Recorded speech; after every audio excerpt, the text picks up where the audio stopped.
مع 5 ديال العشية أمين دخل القهوة وطلب 2 قهاوي. السباي سولو شكون معاك؟ جاوبو قال ليه بابا ولكني ما يقدرش يجي اليوم. السلام عليكم ومرحبا بكم في فيديو جديد على القناة ديالكم عود صغير. هذه القصة ديال القهوة اللي ما تشبعتش. اليوم غادي نحكي لكم واحد القصة بسيطة ولكن يمكن تبدل الطريقة ديال النظرة ديالك لبعض الناس في حياتك. القصة ديال أمين وباباه.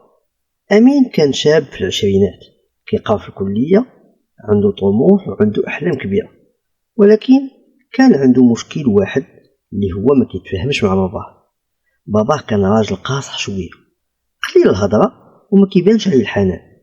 كل نهار الصباح كيقول ليه نفس الجملة: أمين قرا مزيان راه الحياة ما سهلاش.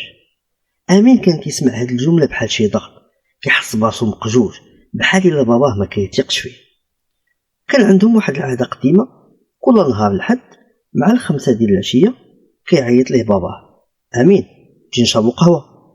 وكانوا كيمشيو لنفس القهوة الصغيرة اللي في الحومة. مع الوقت أمين ولا كيتفادى يمشي للقهوة، كتجي القضية ثقيلة. كل مرة اش كيقول؟ مرة يقول لي عندي القراية، مرة يقول لي راه مع صحابي، ومرة كيقول لي ما عنديش النفس، ما فيا اللي نمشي للقهوة. كل مرة بابا كيقول ليه ماشي مشكل، نهار اخر ولدي ان شاء الله. في واحد النهار من الايام كان امين خارج مع صحابه، ناشط مع راسو، كيضحك كيتصور هو وصحابو دايرين ستوريات. في واحد اللحظه جاه اتصال من ماماه، الصوت ديالها كان مهزوز: امين امين باباك طاح في القهوه وداوه للسبيطار.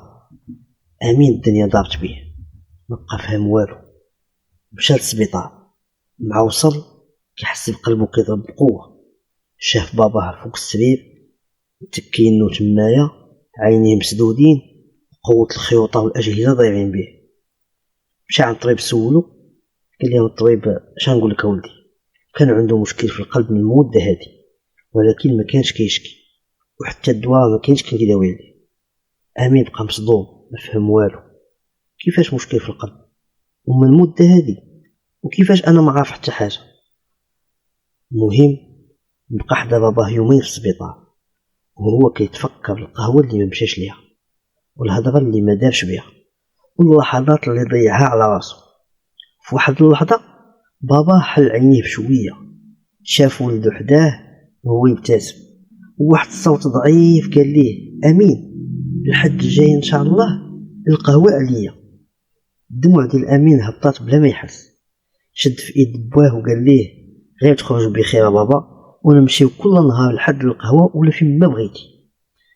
بابا ملي سمع هذيك الهضره دار واحد الابتسامه وسكت.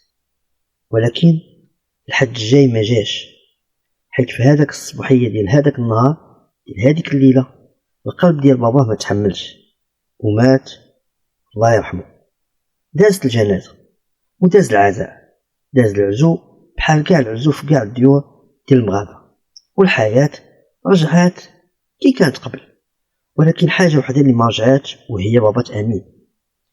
اول نهار الحد من بعد ما مات بواه مع 5 ديال العشيه، امين لقى راسو واقف قدام نفس القهوه بلا ما يشعر، ما عرفش اش داه تمايا.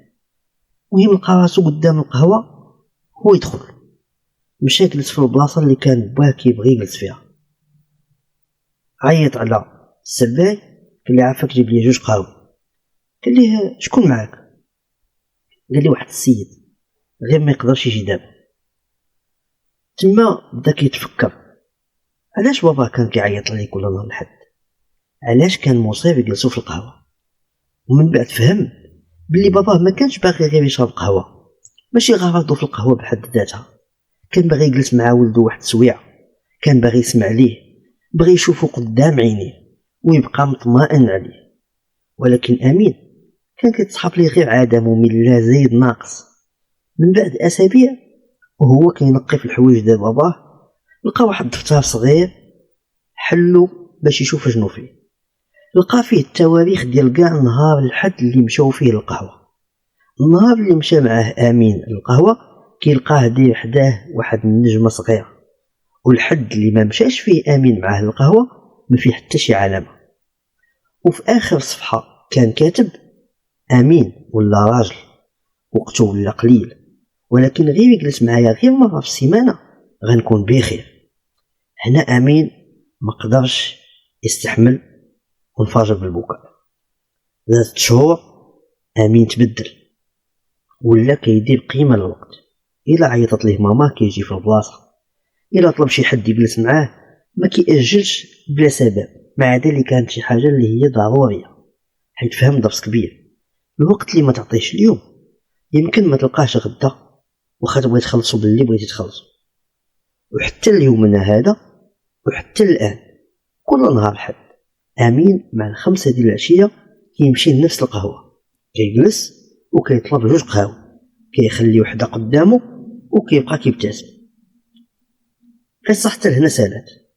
العباره من القصه ان بعض الناس ما كيطلبوش منك فلوس، ما كيطلبوش هدايا، ما كيطلبوش المستحيل، ما بغاوش شي حاجه كبيره، كيطلبوا غير شويه ديال الوقت، ويمكن داك الوقت هو اخر فرصه ليهم. فلهذا الا كان شي حد في حياتك كيعيط لك تجلس معاه، ما تقولش ديما حتى النهار اخر، حيت يقدر هذاك النهار اخر ما يعاودش يجي. نتمنى ان القصه ديالنا تكون عجباتكم وفاتتكم في نفس الوقت. ما تنساوش تدعمونا بالاشتراك ديالكم، ضغطوا زر الاعجاب وتفعلوا الجرس باش توصلكم جديد القصص والقصه اللي غتكون معنا الاسبوع المقبل ان شاء الله. السلام عليكم ورحمه الله وبركاته.